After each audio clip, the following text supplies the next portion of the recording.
1, 2, 3. While our weekly shows are edited to time for broadcast on public TV and community radio, we offer to our members and podcast subscribers the full uncut conversation. The following is from our episode, The Trailblazing Congresswomen of California's 12th District, featuring Congresswoman Barbara Lee and Congresswoman-elect Lateefah Simon. These audio exclusives are made possible thanks to our member supporters.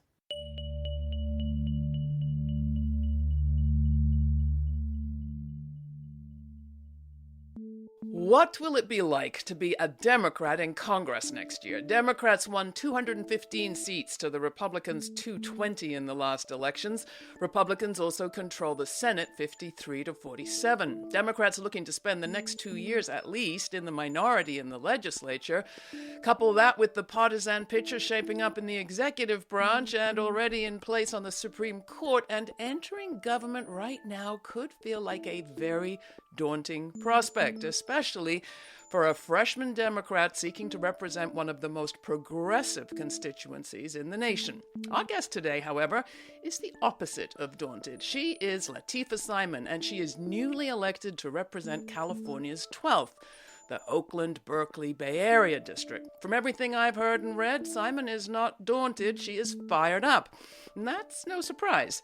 She has a great role model. Simon is stepping into the district formerly represented by her friend and mentor, Barbara Lee, the highest-ranking African-American woman in the U.S. Congress, the former chair of the Congressional Black Caucus, and former co-chair of the Congressional Progressive Caucus. In her 26 years in Congress, Lee has often been in a minority, even a minority of one, when she stood alone to oppose authorizing the president to use military force after the 9/11 attacks.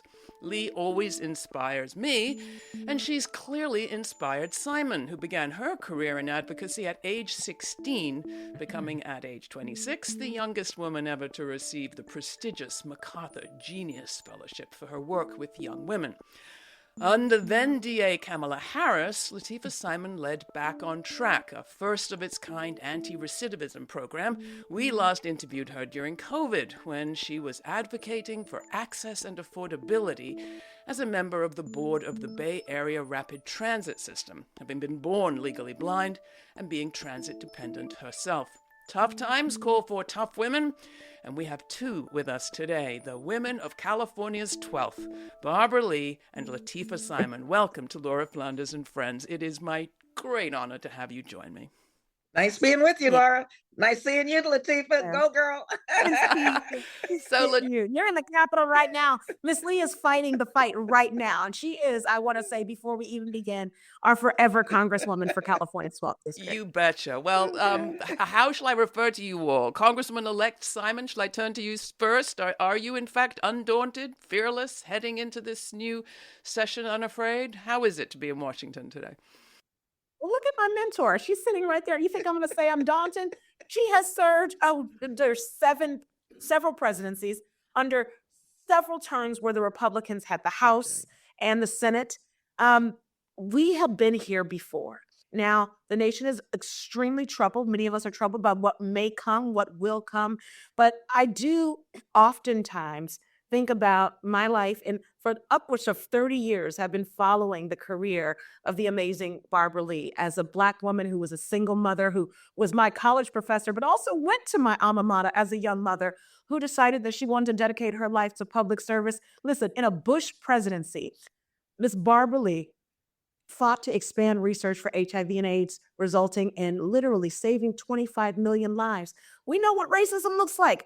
We know what the threats of deportation looks like. We have been here before, but I am so honored to be able to take on again the journey, the ongoing journey that was led by Shirley Chisholm, Kamala D. Harris, and my, of course, mentor, professor, and friend, Barbara Lee. You know, we're weary, clearly, but we're not weak. I can see that right now. Coming to you, Congressman Lee, you remember perhaps your entering Congress, do you, back in, 1998? What was that like for you? Oh, yes. Entering Congress in 1998 was very exciting for me. It was a moment that I never anticipated. I never even thought about being a member of Congress. Quite frankly, I worked for the greatest member ever, Ron Dellums. I was his intern. I was his chief of staff. So how good can it get? And then I land with him sitting right there in front of me in a special election. But let me tell you, being a Black woman in America really gives us the experience and the lens to not be daunted with being a minority. We've been a minority in this country forever. And so the challenges of being a minority are challenges that Lateefah knows so well. But Dr. Maya Angelou said, "And still I rise," and that's what Lateefah has done. And still she rises. And so I don't buy this fear. I don't buy into the fact that a lot of people talk about they're exhausted. Black women, we always keep going, and Lateefah keeps going. And so I'm confident that she's going to be able to be part of the resistance and stand in the gap for people, for marginalized people, for people who this administration is going to really oppress in many ways. And in fact, she's going to work with those that she can work with to make life better for everybody. And so I'm excited.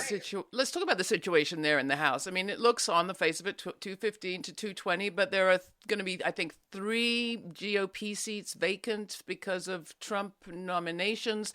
This isn't a landslide. This isn't the kind of huge majority that some might think. What are you facing as you go in, Lateefah? What are you being briefed on? Well, again, coming into just a seat with amazing living legacy, there's work that we have to continue to do. California's 12th district and its leadership has been pushing to end the Hyde Amendment. Women all over the country need access to full reproductive health. We are super clear that housing is unaffordable in this country. We have been we collectively in this district with our leader, Barbara Lee, have been fighting for more low-income and middle-income housing. We have been fighting for public safety, comprehensive public safety. Listen, these fights endure. They will go on. We have been pushing to move forward on voting rights. The Senate and the Congress, we have work to do. Listen, we will stand in the gap. But you know, one of the things that I'm really excited about is telling the story. Because while many Americans we know voted Republican, we have to tell the story as Democrats as the party of values, that when you try to take down the Department of Education, what you do is you cut billions of dollars of funding for low-income children with disabilities and breakfast programs. What you do when you decide to dismantle the FBI, you take out resources for missing and murdered women. You take out resources finding young people who have been trafficked. I mean, this foolery, we will have the opportunity in committee on the floor, both in the Congress and the Senate, to tell a story about what the American people deserve. So again, it is daunting, but the role of a legislator, and Ms. Barbara Lee has taught me this, you don't win by only talking to the people that you like.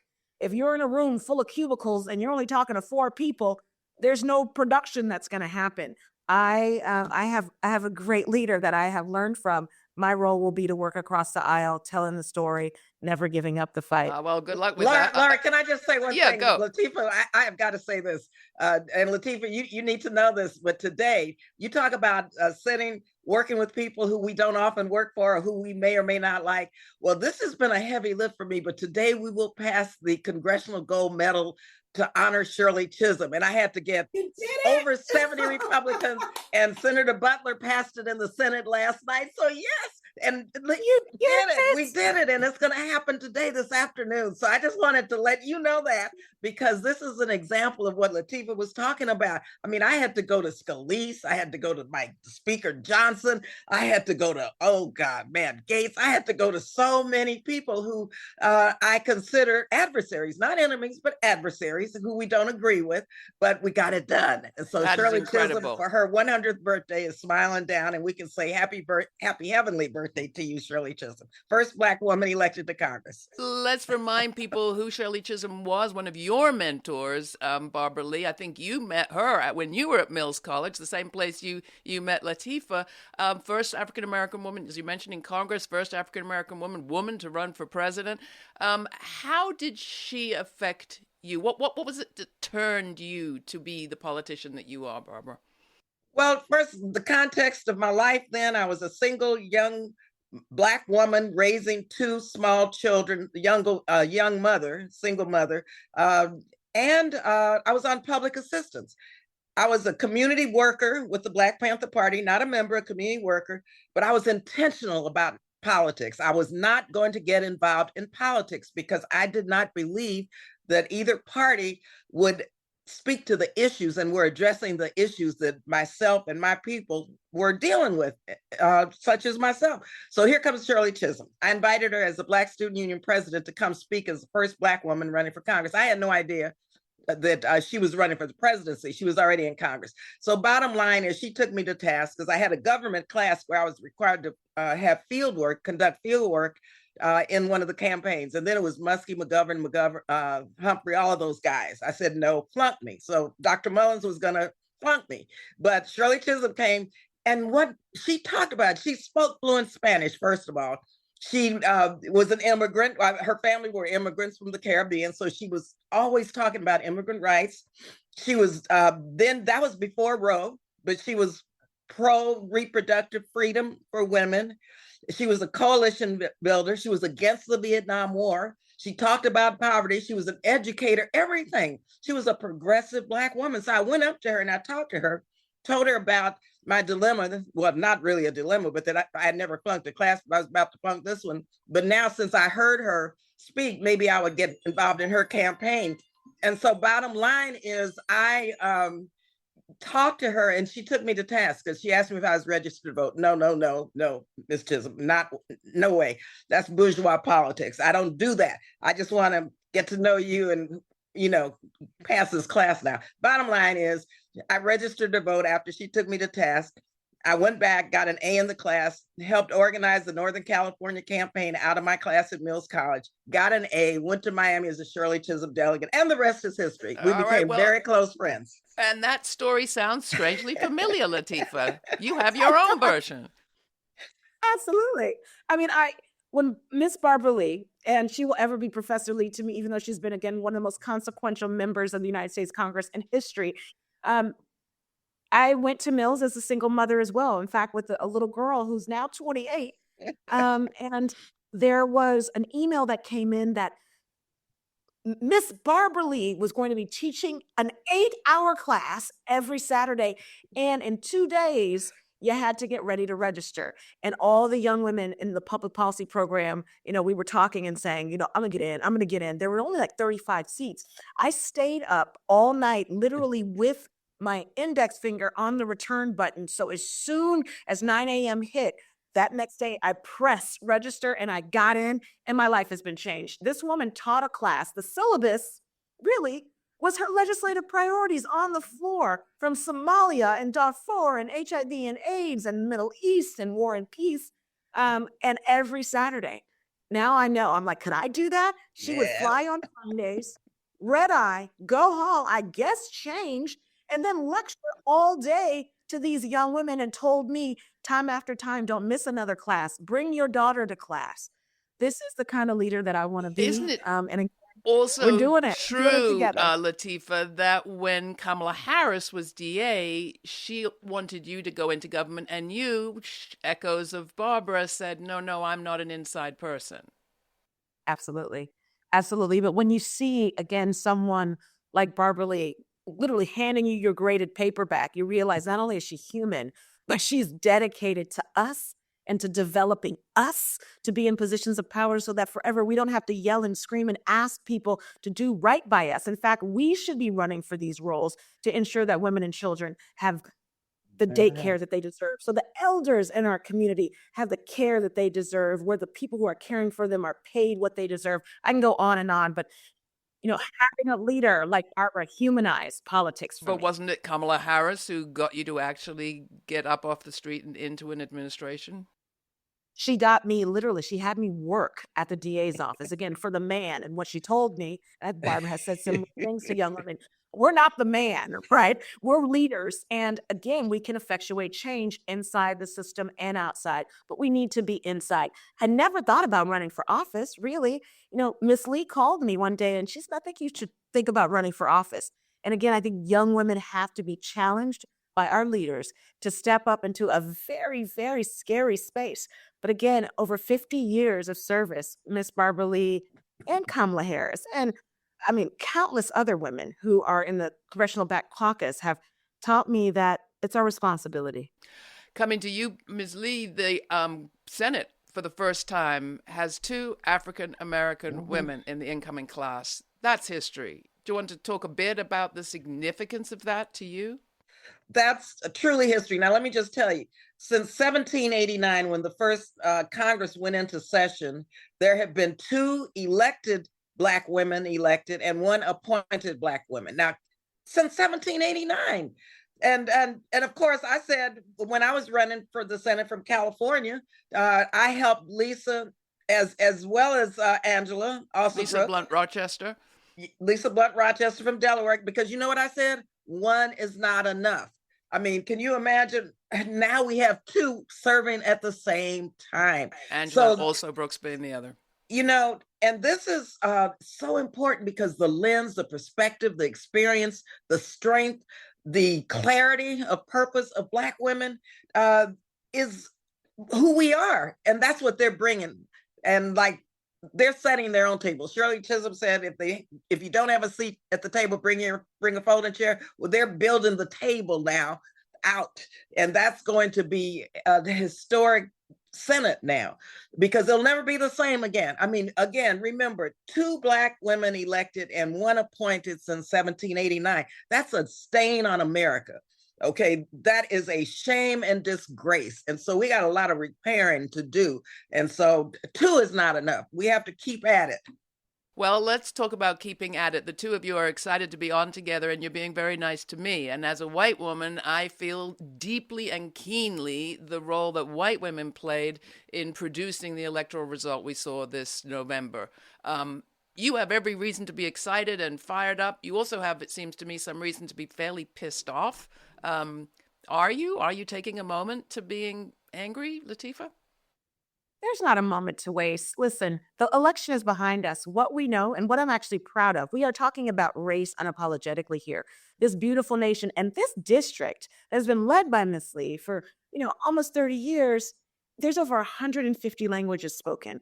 There are different faiths and communities who come together. The multiracial movement, the multi-gender movement is the movement that's going to lead us to real victory and to the beloved community that we need. Yes, we got a lot of work to do. Black women, overwhelmingly, over 90% of us voted for Kamala D. Harris. And while we didn't win the election, we roll up our sleeves, we lift our chin, and we get out there. I'm going to do, again, what my mentor has done throughout her career in Congress and travel the nation and recruit candidates and raise money for issues.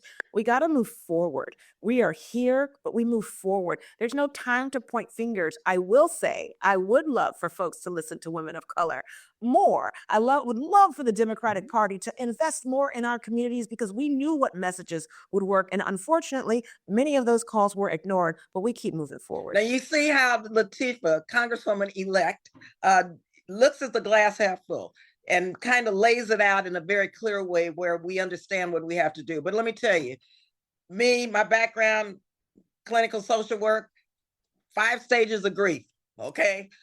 1 is depression for 1 day, period, ... okay? 2nd stage is anger. Okay, I gotta say I'm pissed off, okay? But, like Lateefah said, the next stage, you have to get into the negotiating phase where you figure this out. You can't get stuck in the depression and in the anger. The 5th stage, though, is acceptance. And I ain't gonna never get there on the acceptance piece. And that's what Lateefah's talking about. We have got to keep at it, because if anyone in this country knows the struggles and the challenges and the historic moments, had Fannie Lou Hamer and Harriet Tubman, had W.E.B. Du Bois, had Shirley Chisholm, got depressed or angry or just gave up and accepted this, we wouldn't be where we are today. And so, it was very disappointing. And I was very angry, and still, what can I say except encourage everybody to get out of that and to keep moving, because if not, guess who's going to take over, and guess what's going to happen to our democracy, and guess what's going to happen to the next generation and future generations of our young people. They won't even have a chance. So we've got an obligation to them. And so thank you, Lateefah, because you're right on point. We got to get with the program, and we can't let anyone wallow right now in this depression and anger, because we'll lose an opportunity to make life better for everyone. And ain't no wallowing on Laura Flanders and Friends. Hi, lovely listeners. Laura Flanders and Friends is, as we say, the place where the people who say it can't be done take a backseat to the people who are doing it. Our guests are doing it. Now we just want to thank you, our member supporters, for doing your part. All of you who have yet to become members, please do it. Join our community today by making a one-time donation or make it monthly at lauraflanders.org/donate. That's lauraflanders.org/donate. Thank you. And a reminder to hit that subscribe button wherever you get your podcasts. And thank you. Now back to our full uncut conversation. I am, though, harboring some fears, and I'd love to hear what yours might be. Barbara, what are your most, biggest concerns about the administration coming in and what might happen? And I have fears. Let me tell you, I have fears. Being on the Appropriations Committee, I've seen Project 2025 for the last few years coming through amendments. For example, banning the gay pride, the pride flag.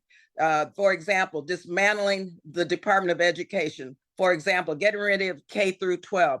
For example, just the consolidation of power in the executive branch in the White House. The guardrails are being blurred or eliminated, quite frankly. And so I'm very concerned about this threat to democracy and what this means to not only our own country, but to the rest of the world. And so peace and security are on the line.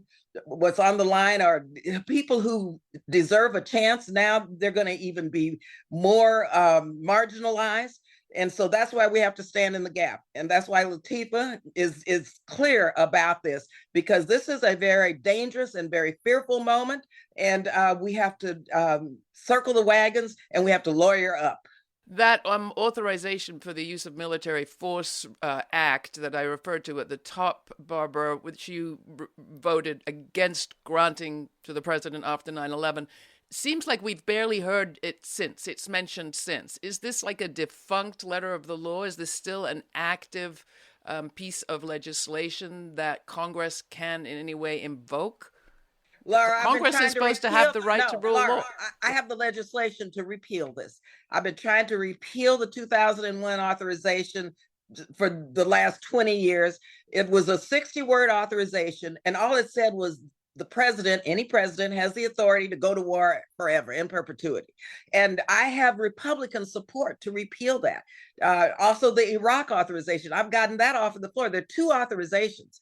And so until those are repealed, any president can justify the use of force anywhere in the world without coming back to Congress, even for domestic spying. And so that's why it's so important. And Lateefah, we'll talk about our strategy, because the public is with us to appeal this. If any president wants to use force, the Constitution requires that president to come to Congress and to get it. And the reason I voted against that was it gave the executive branch congressional responsibility and authority by the Constitution to use force forever. And that is wrong. It's unconstitutional, and it's dangerous. So we're going to keep at it. I'm going to keep at it from the outside. Lateefah's going to keep at it from the inside until we repeal those two pieces of unconstitutional, dangerous laws. They're on the books. I hear one thing on the books for you to deal with, Lateefah. What are your other primary objectives? And if you could get one thing done, what would it be? Listen, the people of the district have been really surrounding Ms. Lee and I and saying in this next Congress, we have to fight for what we fought for. Again, it's consistent. Women need bodily autonomy. Folks need to be able to afford a home, afford an apartment, afford education.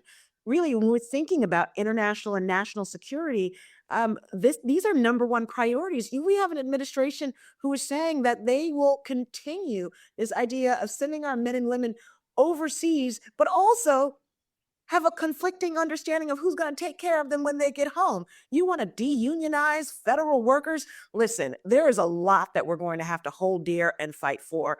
And part of being the new kid on the block is you get to learn from the folks who are in Democratic leadership. And I, again, I have a special forces of Barbara Lee to support me. When I say that while she's transitioning out of Congress, Miss Lee has so beautifully offered me her desk to be in my office. And what that does to me, she also gave me a physical baton. We have work to do. There's no I in the United States Congress. We are a team. We are a team of those who've come before us and those who will come after us. So the work of Barbara Lee has changed literally the world. And there's more work within that legislative docket that we will have to push forward. Public transportation, disability access, HIV and AIDS, eradicating HIV and AIDS in our lifetime. Again, making sure that folks can have the promise of the American dream. Immigrant justice is a huge issue in this community. We're going to fight. We can literally walk and chew gum at the same time. These are not just progressive values that I'm talking about. These are American values. These are values that are engraved on the Statue of Liberty. Its base, her base. She's blind to justice, to injustice. So I feel like we have a job to do. That is the American job, to hold up a democracy in a time of potential tyranny. All right. Well, I know that we have to let Representative Lee leave, but I want to give you a chance, Barbara, to give Lateefah any final word of advice, caution, strategic insight. I don't know. Do you have any secret cubby holes in that desk? Listen, and listen, Lateefah is hitting the ground running. Lateefah has her agenda. She knows exactly what she's doing, and she's taking this baton and moving us forward. And I think what I'd like to say is, this is especially after this election, people have been very upset, quite frankly. And so self-care and understanding the pain that people are suffering through is really important to do, regardless of where we are in this whole process. And so I think being able to see people and feel the pain and understand where people are, yet helping people move forward. My background is psychiatric social work. And so the individual kind of caring is extremely important. And sometimes these legislative bodies can be dehumanizing because, they're very transactional. And so you have to have your circle of trusted friends and colleagues. I'm one who's not as trustworthy of anyone, so I have my little barriers. I mean, I know who I can trust, who I don't trust, and so you have to know who you can talk to, who you can't talk to, how you talk to different people, and what you want to keep, within your circle of friends. So because it's a public place, and so everything is public, and so if you have any personal issues that you need support for, find those people you can trust, because that is probably one of the biggest issues here that's so different from not being an elected official is the trust level of people, because everything's public and everything's hardcore, everything's transactional, and everything could come back to haunt you in a way where there's so many people who innocently may talk about something that you may think is very private, just innocently. And so I would just say we have to be very, Lateefah, be very judicious and be very discerning with how you engage with your friends. I'm hearing that friends close and enemies closer. Good. Final words from you, Lateefah, to Barbara before she has to head off. Well, Miss Lee, I just love you so much. I just love you so much. I love you back, and you know that. You are such a model. But I hope that people can see why so many of us on the ground, so many young moms who went to school, took us a ton of time to graduate. But, there's so many of us. There's an organization called Emerge, and it's training Democratic women to run for office. And Barbara Lee is our collective hero. We talk about you all the time, not just for your fierceness, but because of your grace. And when you talked about making sure that you hear people, you see them, you love them. When Miss Lee comes to town every weekend to be in community, I mean, she's hugging mothers and children. And in most cities, folks know their mayor and they know their governor. Well, in the East Bay, everyone knows our Congresswoman, Barbara Lee, and you've done the work. You've done it exponentially. Just an incredible job. And we love you so much. I'm going to make you proud, ma'am. You already have. I know you are. And I think Congresswoman-elect. Shirley Chisholm Crazy. is beaming down at both of you. And thank you so much for this conversation today. Thanks, Thanks, you. Lord. Nice seeing you. Okay. Thank you so much for coming in at the last minute. That was just Okay. fantastic. Thanks, Lord. Nice seeing you. We've got we have a little bit more time if you have any. I do. How are you actually going to reach across the aisle? Well, during freshman orientation, I sent a letter to Speaker Johnson and I said, sir, there's a big office lottery for incoming freshmen. It's a big deal. The last day of orientation, it's like the Super Bowl. You get to reach into a box and then you get to select an office and hopefully it's a good one. It's very democratic. But I said, sir, I represent a disability community, not just in my district, but around the country. And ADA it's flailing, not just in the Capitol, but all over the country. I need the constituents that I'm going to be working for in district and beyond, who are in wheelchairs, who are blind, who have seeing eye dogs, young children with intellectual disabilities and their families. I need them to access my office very easily. I just knew immediately that I was going to get a no. In a couple of days, we got a note back and he said, take it or leave it. Longworth 1203 will be your office.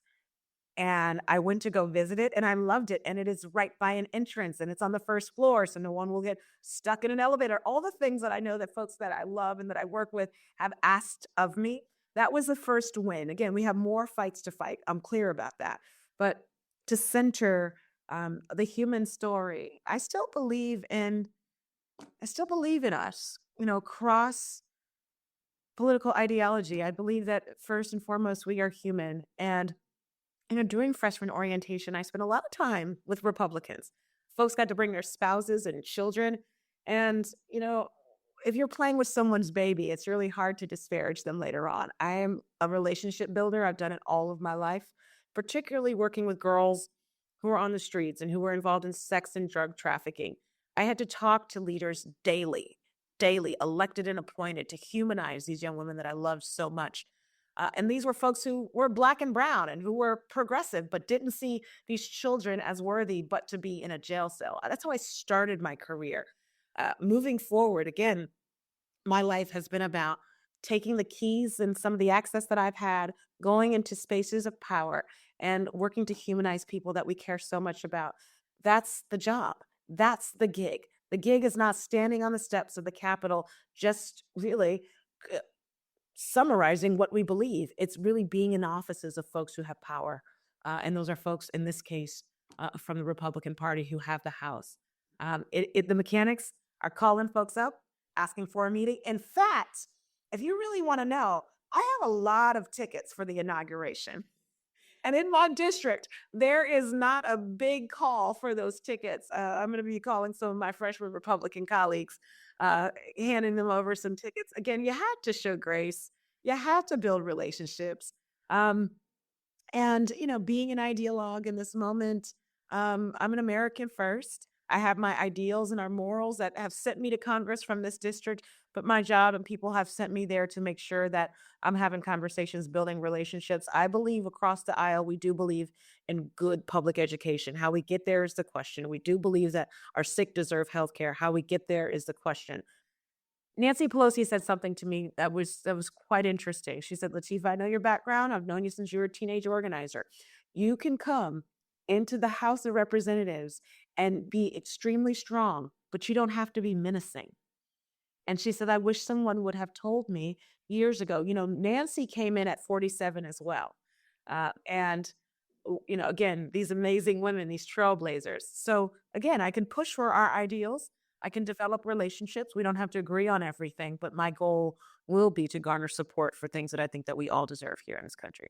Menacing, of course, being a kind of racialized concern, a racialized trope, but I hear you, and I think I know what Nancy was talking about. to me, how I took it is, consistently being in battle, right?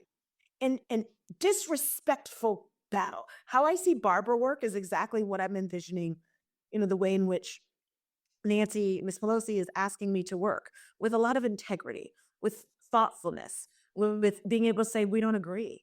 But I actually want to exude the values of my party, but also of this democracy, and saying, hey, let's get a cup of coffee. We might not agree on much, but you know what we do agree on is X. How do we get there? A child in West Virginia I met who's no longer with us. She was about 2 years old when my husband was in cancer treatment at Fred Hutchinson Cancer Center. And we would see this little girl every morning, post her stem cell transplant with her parents.